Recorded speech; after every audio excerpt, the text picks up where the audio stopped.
La huelga de la cristalería Papini en 1959.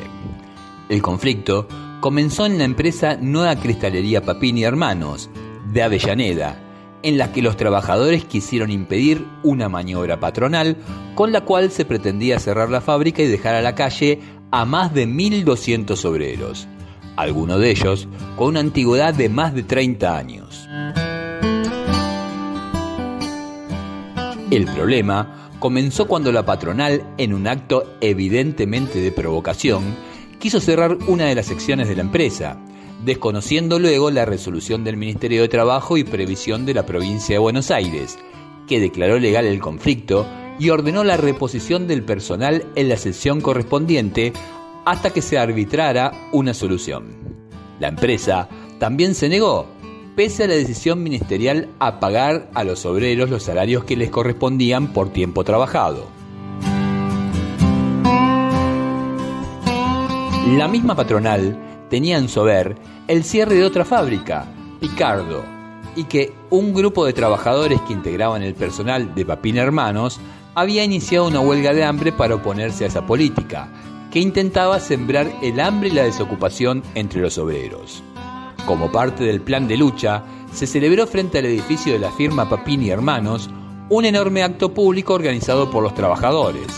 La totalidad de los laburantes de la empresa y una enorme cantidad de vecinos llenaron totalmente las adyacencias y siguieron, con entusiasta interés, la palabra de los oradores. El acto fue iniciado por el trabajador Manuel Méndez, quien señaló que en este conflicto está en juego toda la clase obrera argentina, pues la medida tomada contra nosotros es la que se tomará luego con el resto de los trabajadores del país. Méndez recordó que el ministro de Economía e interino de Trabajo y Seguridad Social, capitán Alzogaray, dijo en una oportunidad que los obreros piensan vivir como holgazanes, y le replicó: Alzogaray sabe bien que miente. En este problema, que determinó la huelga de hambre, no estamos en conflicto porque queremos ser holgazanes, sino porque queremos trabajar y defender nuestra fuente de trabajo.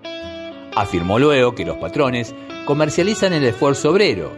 En agosto trabajamos y no cobramos, dijo Méndez. Siguió: Alzogaray manifestó que hay malos patrones y malos obreros, pero eso es más demagogia aún, ya que es su responsabilidad que haya malos patrones que explotan a la clase obrera.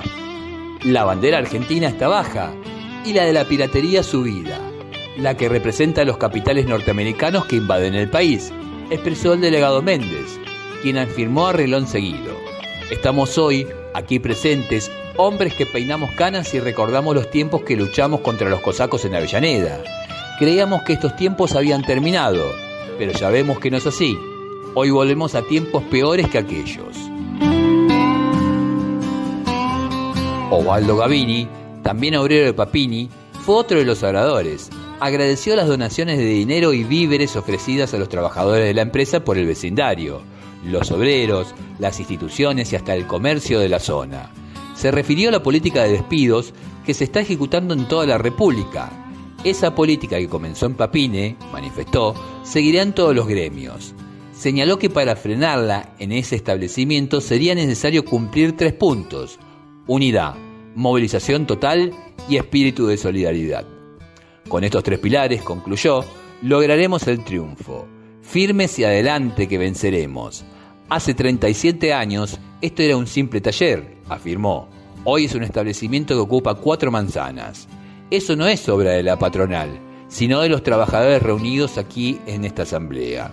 Censuró luego a los patrones advenedizos que pretenden desconocer el esfuerzo realizado por los obreros, algunos de ellos durante más de 35 años de trabajo. Quieren condenar a la miseria y al hambre a 1.200 obreros que trabajan en la empresa, añadió. Esto no debe resultar extraño, pues está totalmente de acuerdo con la política de gobierno que quiere desocupación, hambre y miseria, para que los obreros se vean obligados a vender su esfuerzo a las empresas imperialistas cuya entrada al país preconizan las actuales autoridades.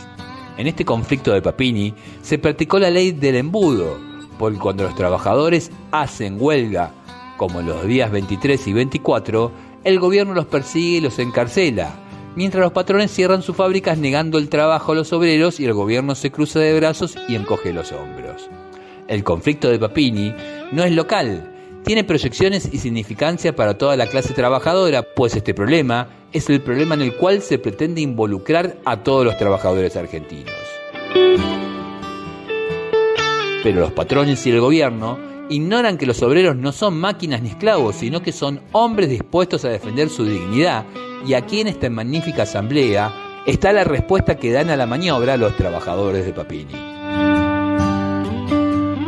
11 fueron los trabajadores que efectuaron la huelga de hambre destinada a resistir la maniobra antiobrera y antinacional de Papini Hermanos. Son ellos: Eduardo Rutina, Victorio Greco, Francisco Pravenal, Miguel Di Stéfano, Roberto Calvín, Horacio Calvín, Alberto Álvarez, Raúl Trollón, Benigno País y Juan Pereira. El acuerdo alcanzado. Las crónicas de las publicaciones de la CGT en la clandestinidad en la época afirman: han finalizado victoriosamente su legítimo movimiento en defensa de sus derechos, los trabajadores de Nueva Cristalerías Papini Hermanos. Se ha firmado un acta sujeta a ratificación por la Asamblea del Personal, mediante la cual la empresa se compromete a no despedir más obreros, que es lo que han expresado su conformidad con tal medida, los que serán lógicamente indemnizados. Asimismo, se reabrirá de inmediato sus puertas y abonará el 75% del haber de vacaciones a los obreros que se vean momentáneamente afectados por la demora en poner en funcionamiento los hornos. Hay otras cláusulas en el acta que aseguran los derechos del personal y que la tiranía del espacio no permite detallar. El hecho es que, de una situación verdaderamente angustiosa, los trabajadores, con su unidad y decisión, han reconquistado sus justas posiciones y dado una magnífica lección a la rapacidad patronal. Otra vez, el movimiento obrero argentino da una lección a la oligarquía y a la clase política, aún en las dificultades de la proscripción, que incluso le propinaba un gobierno democrático como el de Frondizi, pero que seguía proscribiendo al peronismo y al sindicalismo peronista. Nuevamente, Avellaneda, Ciudad Obrera, era la protagonista de un triunfo de los trabajadores en defensa de sus derechos.